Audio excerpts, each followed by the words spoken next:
Bonjour, bienvenue dans l'épisode 5 de Cocorico, en espérant que vous allez tous bien.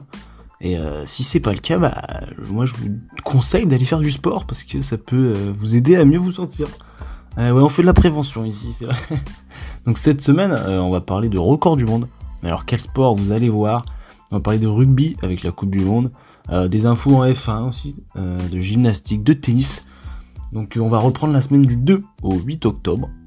Donc voilà, je vous laisse vous préparer vos oreilles et bonne écoute à tous.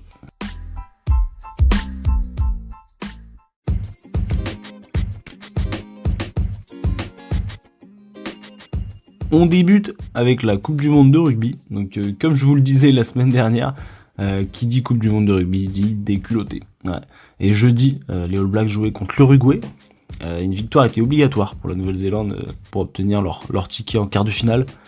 Et chose faite avec une victoire à 73-0, avec notamment 11 essais inscrits.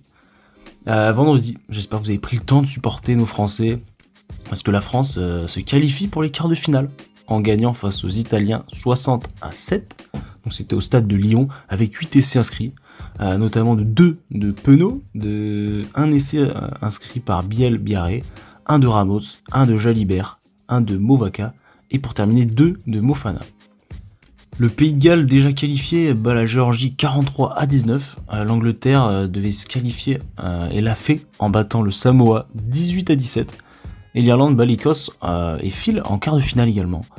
Donc dimanche, dans le choc entre le Japon et l'Argentine, je vous en ai parlé la semaine dernière, pour la place de quart de finale, ce sont les Argentins qui ont remporté 39-27, donc qui se qualifient avec la manière en éliminant donc le Japon.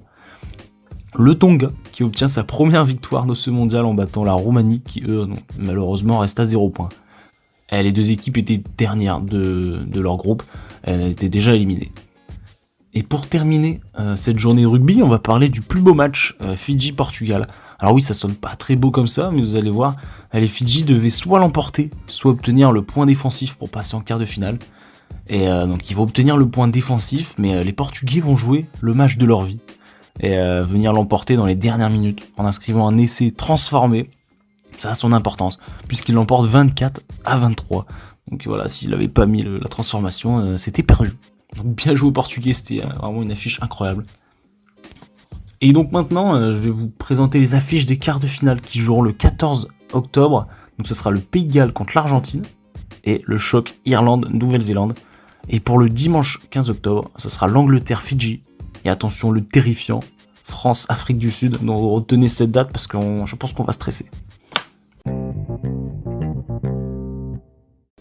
On démarre cette partie foot avec la Coupe du Monde 2030 parce qu'il y a des nouvelles intéressantes. Donc elle se jouera dans 6 pays et donc 3 continents. Ce sera l'Argentine, Paraguay, Uruguay pour les 3 premiers matchs de Coupe du Monde.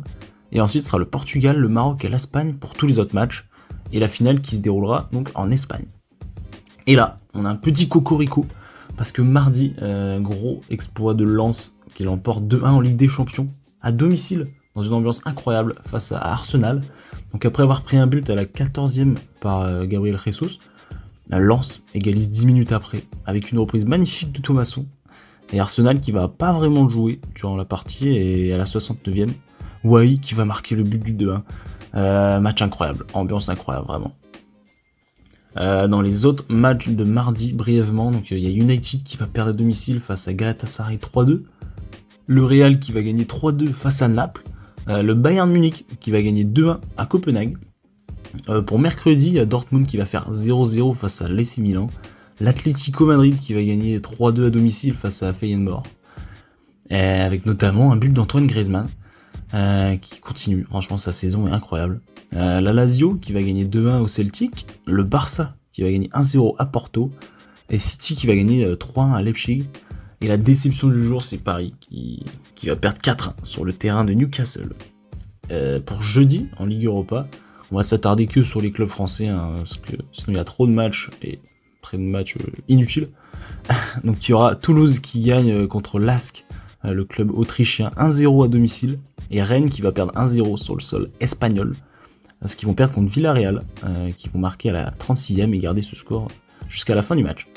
Et Marseille a fait 2-2 face à Brighton, Ils peuvent un peu s'en vouloir, un peu les Marseillais, parce qu'ils auraient pu l'emporter. Mais ils ont fait vraiment un excellent match. On passe maintenant à la Ligue Conférence, prestation très moyenne des Lillois, en déplacement aux îles Féroé, 0-0 face à Klaksvik. Ce week-end en championnat, il y a eu très peu de surprises, donc tous les gros clubs en partie ont gagné. Alors brièvement, il y a Dortmund qui ont gagné 4-2 contre l'Union de Berlin, United qui va gagner 2-1 à Brentford, Chelsea qui va gagner 4-1 à Burnley, Real Madrid qui va gagner 4-0 à Osasuna, Monaco qui va gagner 3-1 à Reims, Bayern Munich qui va gagner 3-0 contre Fribourg. Et en parlant de Munich, il y a Mathys Tel, c'est un jeune français, je ne sais pas si vous connaissez encore, qui réalise un début de saison quand même monstrueux avec 6 buts et une passe D. On continue avec le Bayern Leverkusen qui va gagner 3-0 contre Cologne, l'Atlético Madrid qui va gagner 2-1 contre le Real Sociedad, Marseille qui va gagner 3-0 contre le Havre, Paris qui va gagner 3-1 à Rennes, et l'AC Milan qui va l'emporter 1-0 à Genoa dans un match dingue. Alors que Maignan se prend carton rouge pour une sortie mal gérée, c'est Olivier Giroud qui va prendre sa place dans les buts. Et je vous laisse avec l'audio, il est vraiment incroyable. Donc évidemment, il faut que quelqu'un prenne la place de Mike Maignan dans le but, c'est Olivier Giroud qui s'y colle. Il y a un coup franc derrière. Fin de match rocambolesque et épique ici pour Luigi Ferraris. Il sait tout faire, Olivier Giroud. On peut noter la victoire de Tottenham au stade de Luton avec une ambiance dingue. Il n'y a que 11 000 places dans ce stade, mais je vous laisse avec les supporters des Spurs lorsque Van de Ven a marqué. Très mal défendu. Et quelle technique de Madison.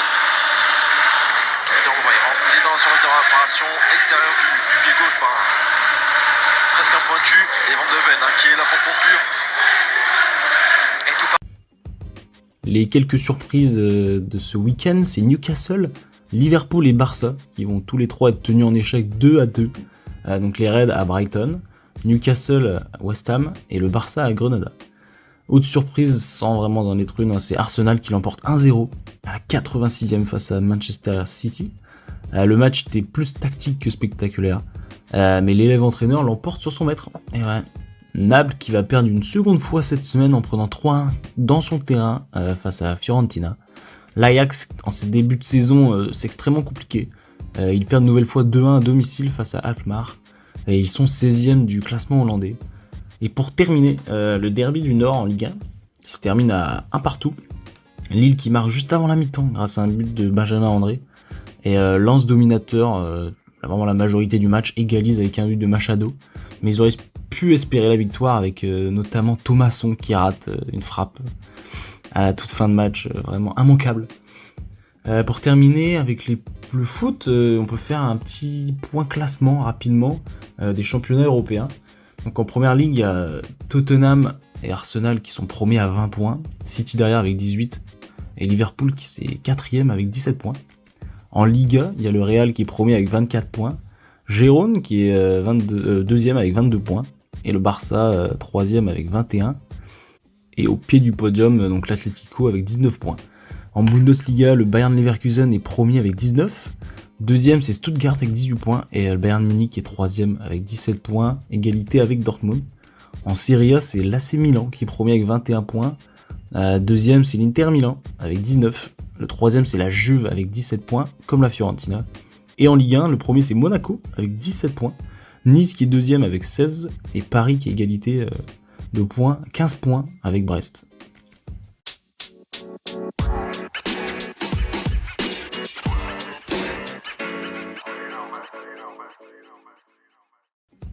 On va parler tennis et on a un gros cocorico. Et ouais, avec Adrian Manarino, alias le Divin Chauve, qui remporte le tournoi d'Astana, donc ATP 250, en battant l'américain Corda en finale. Donc c'est le deuxième titre de la saison pour lui et le 4ème en carrière. Donc il sera classé 23ème en classement ATP. Et on rappelle que son meilleur classement était en mars 2018, 21ème place. Caro Garcia qui va perdre en quart de finale du WTA 1000 de Pékin face à celle qui va gagner facilement le tournoi, Iga Swiatek. Donc on va parler du tournoi de Pékin, l'ATP 500. Après avoir battu Alcaraz en demi, Sinner va battre Daniil Medvedev en finale. et gagne le 9e titre de sa carrière déjà. Donc l'Italien ressera 4e au prochain classement ATP. Et mercredi, durant le Master 1000 de Shanghai, le Chinois Bu a obtenu sa première victoire dans un Master 1000 face à Kekmanovic. Alors on va parler basket maintenant parce qu'il y a eu beaucoup de nouvelles. Donc la pré-saison de NBA a commencé, il y a eu notamment les matchs de Dallas contre Minnesota à Abu Dhabi. La semaine dernière, il y a eu le gros transfert de Damian Lillard qui quitte pour la première fois son club. Donc il s'en va de Portland pour Milwaukee. Je vous laisse avec sa réaction qui est en anglais, donc si vous voulez approfondir votre anglais, c'est maintenant. The best player in the league, it's gonna be fun, and the hospitality that they showed my family. We touched down to a parade. My first time, you don't know what to expect, so to walk in to something like that was special. It was a great welcoming, and Griff, I appreciate you guys making this happen. Obviously, I've spent my entire career in Portland, 11 years, a long time, so I'm extremely thankful for that organization. Beaucoup de joueurs ont réagi depuis la 4e place des USA dans la dernière Coupe du Monde de basket qui a eu il y a 3 semaines. Il y en a beaucoup qui veulent participer au JO de Paris, notamment LeBron James, Kevin Durant, Steph Curry, Joel Embiid ou Devin Booker. En WNBA, il y a eu la finale qui a lieu en ce moment, donc, et l'équipe new-yorkaise de Marine Johannes, qui est française, a perdu le premier match 99-82 face à Las Vegas. Donc le deuxième match aura lieu mardi à 3h du matin. Donc, si vous voulez vous lever, vous êtes courageux. Mercredi en Eurocoupe, il y a Paris Basketball qui remporte facilement leur match 105-78 face au BC Wolves, donc c'est un club lituanien. Et en Eurocoupe, il y a Bourg-en-Bresse qui a gagné face à Śląsk Wrocław, donc c'est un club polonais, 90-74. En Euroleague maintenant, il y a l'Asvel de Tony Parker qui perd sur le terrain de Belgrade 94-73 et Monaco qui perd sur le sol espagnol 70-65 face à Valence. Beaucoup d'informations cette semaine sur le cyclisme. Samedi a eu lieu le Tour de Lombardie et c'était la dernière course en carrière de Thibaut Pinot. Donc c'est Pogacar qui va l'emporter. Le premier français sera Romain Bardet. Thibaut qui finira la course 37e. Il aura commencé sa carrière en 2010 et a obtenu 33 victoires en 13 ans, dont 3 au Tour de France. Dimanche a eu lieu la fameuse course Paris-Tour et le vainqueur est Riley Sheehan, donc c'est un américain. Et le premier français c'est Joris Delboff qui est 4e. On a parlé du Tour de Vendée aussi la semaine dernière et il s'y tenait la dernière course d'un autre coureur historique, c'est Peter Sagan. Donc dimanche dernier il a arrêté donc sa carrière. Et lundi soir, Nasser Bouhanni a annoncé la fin de sa carrière. Donc après avoir effectué ses débuts professionnels en 2011 avec la FDJ, le champion de France en 2012 a remporté 70 victoires au niveau, dont 6 lors de la Vuelta et 6 face au Giro. Victime d'une grave chute en 2022 en Turquie, il n'a jamais vraiment réussi à revenir à son meilleur niveau et donc a arrêté sa carrière. On passe en Formule 1 parce qu'avant le Grand Prix de dimanche, Max Verstappen a remporté pour la 3e fois de suite donc le championnat du monde de Formule 1. Incroyable performance, il a gagné avec tellement de points d'avance, c'est une avance colossale. Donc pour le Grand Prix de Qatar qui s'est déroulé de nuit, donc dimanche, après un accrochage entre les deux Mercedes au premier virage de la course et un out d'Hamilton, la course va bien se dérouler dans l'ensemble et Max Verstappen va une nouvelle fois l'emporter. Esteban Ocon termine 7ème et Pierre Gasly termine 12ème et le monégasque Charles Leclerc finit 5ème. Autre info, donc la FIA, donc la Fédération Internationale d'Automobile, a accepté Andretti Global comme 11e équipe en F1 donc pour les prochaines années. Donc c'est vraiment important parce que beaucoup de candidats ont été refusés, mais ce dernier donc a été accepté. Maintenant, on va parler des MMA, j'ai oublié de vous en parler la semaine dernière, donc on va en parler maintenant. Samedi dernier, s'est tenue la première soirée de la PFL à Paris, avec notamment un record d'audience, et le combat opposait Cédric Doumbé face à Jordan Zebo. Le combat avec les joueurs du PSG en spectateur autour du ring, donc il y avait Kylian Mbappé notamment, a duré 9 secondes, donc je vous laisse avec le direct.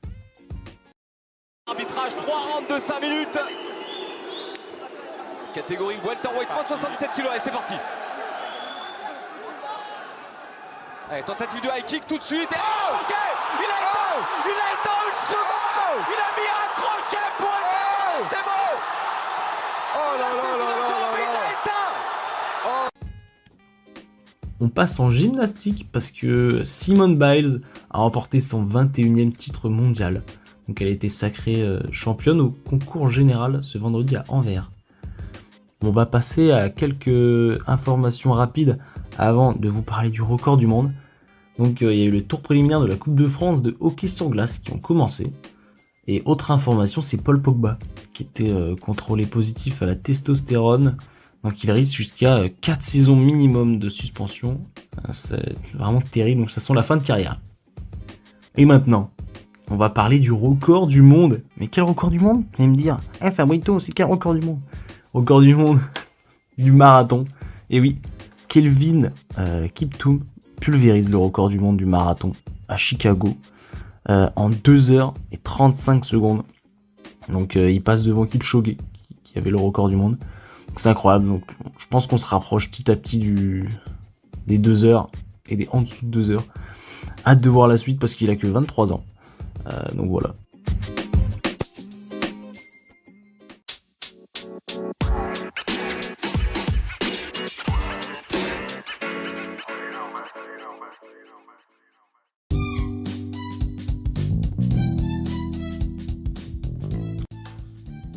Cocorico 5 est maintenant terminé. Donc il y a eu beaucoup de nouvelles cette semaine quand même, beaucoup de foot évidemment, mais pas mal d'autres sports, donc je suis content. Voilà, donc j'espère que ça vous a plu. Toujours si vous voulez laisser des commentaires ou des avis, n'hésitez pas, vous pouvez noter. Je sais même pas que ça existait, mais vous pouvez noter si vous le souhaitez. Voilà, donc merci beaucoup d'avoir écouté, on se retrouve la semaine prochaine, donc dans une semaine. Bonne journée, bonne soirée, et bonne ce que vous voulez.